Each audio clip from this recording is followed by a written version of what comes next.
Olá, sou o professor Wallace Alves e nesta videoaula faremos a análise patológica.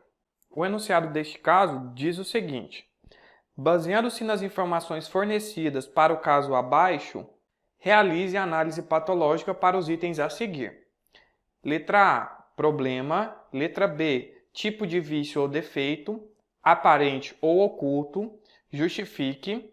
Letra C, classificação da patologia, justifique. Letra D, classificação do grau de risco, justifique. E letra E, responsável pelo reparo, justifique. O relato informado pelo usuário diz que a edificação possui cerca de 45 dias de uso, a manifestação patológica atinge o piso cerâmico instalado na circulação que dá acesso aos quartos. E na vistoria da entrega, constava que o piso não apresentava nenhum dano. Então, baseando-se no relato e também na imagem, vamos realizar a análise patológica. Iniciando pelo item problema. Como já dito, o item problema serve para descrever o relato informado pelo cliente durante a vistoria. Como o cliente é leigo, ele irá informar conforme o seu conhecimento em relação ao assunto.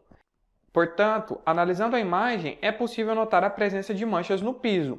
Possivelmente, será assim que o cliente irá informar para o profissional durante a vistoria. Então, vamos inserir manchas no piso no item problema. Ressalta-se que podem haver vários problemas conforme a situação, mas nesse caso, somente há as manchas no piso. Vamos para o próximo item. Tipo de vício ou defeito, aparente ou oculto e justificar. Analisando o relato do usuário em imagem, é possível constatar que a edificação ela possui cerca de 45 dias de uso. Então, o cliente ele entrou na edificação e faz 45 dias que ele está realizando o seu uso. Com isso, essa manifestação patológica pode ser classificada em vício, visto que ela não está provocando nenhum dano à saúde ou à segurança das pessoas que estão usufruindo desse local. E esse vício ele é aparente, visto que só fazem 45 dias que o cliente entrou para dentro da edificação. Os vícios ocultos ocorrem 90 dias após a entrada do cliente na edificação. Após esse período, todos os tipos de patologia são consideradas ocultas. Então, neste caso, temos um vício aparente. Então, entre vício e defeito, ele é um vício, visto que ele não está provocando nenhum dano à saúde e à segurança do usuário. Entre aparente e oculto, ele é aparente, visto que esse problema surgiu em menos de 90 dias após a entrada do usuário na edificação. Portanto, ele é um vício aparente. O item C pede a classificação da patologia e a sua justificativa. Relembrando, conforme a norma de inspeção predial de 2012, as patologias podem ser classificadas em anomalias ou falhas. Dentro de anomalias, elas podem ser subclassificadas em endógenas, exógenas, funcionais ou naturais.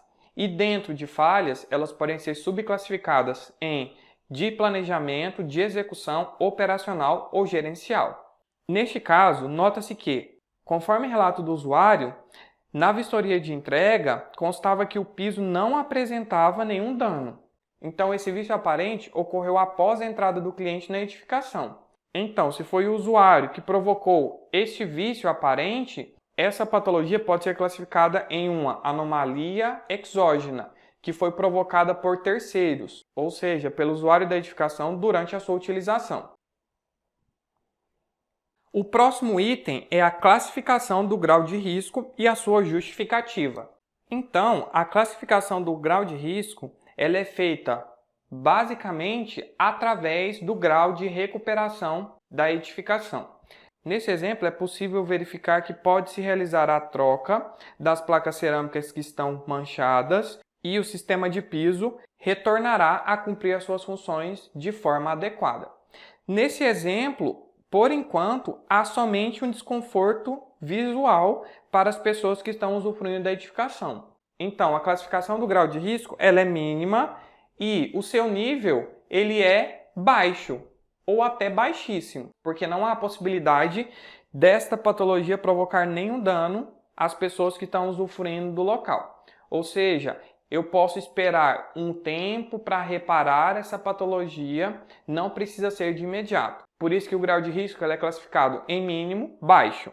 Pode-se colocar entre parênteses, logo após a classificação do grau de risco, o numeral de identificação, conforme mostrado na tabela presente na aula de classificação de patologias. Se eu não me engano, o grau de risco mínimo baixo refere-se ao número 9. Eu não vou descrever a justificativa aqui nesse item, porque eu já falei o porquê, que é o grau de risco mínimo baixo.